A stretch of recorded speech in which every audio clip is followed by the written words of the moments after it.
Welcome to another Figma transformation video. In this video, I'm going to transform this product card.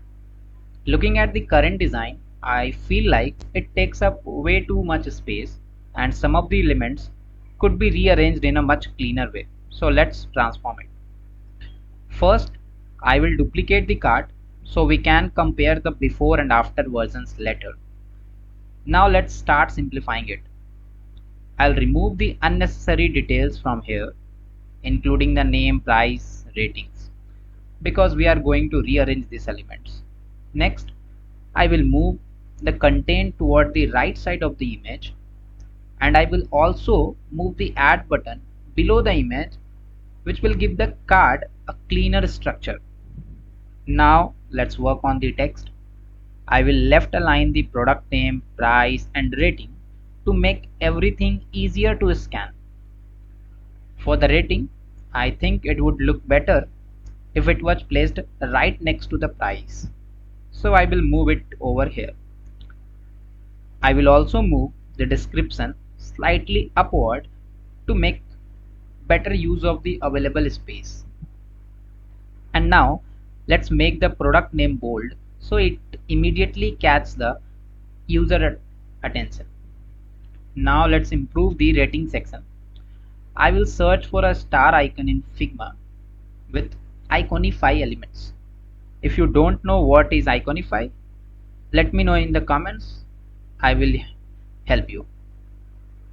Once I find it, I will drag it to the card, resize it and change its fill color to yellow so it clearly represents the rating.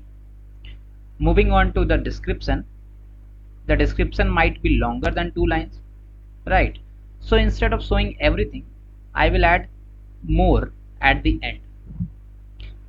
This gives the user a hint that there is an additional element or information available without making the card unnecessarily large.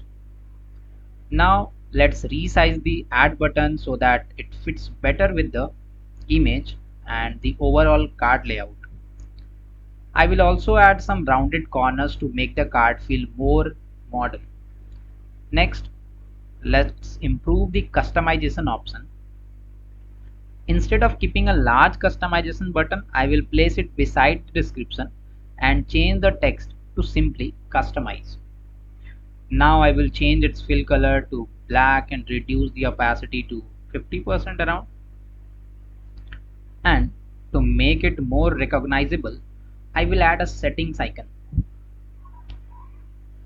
And I will place the settings icon to the left of the customized text and reduce the opacity of both the icon and the button to around 35%.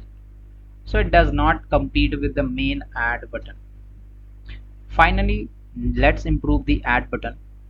I will search for a plus icon and resize it and place it inside the button. Since the button has a red background, I will change the plus icon to white so it has better visibility. And with a few final adjustments to the spacing and sizing, there we go. We have transformed the original card into much more compact, clean and space efficient design.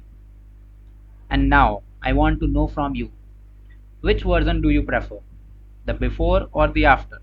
Let me know in the comments. You can also question me if you don't understand any part of this video. I will happy to help you. So if you found this transformational useful, hit the like button, subscribe to the channel and share this video. Thanks for watching. I'll see you in the next one.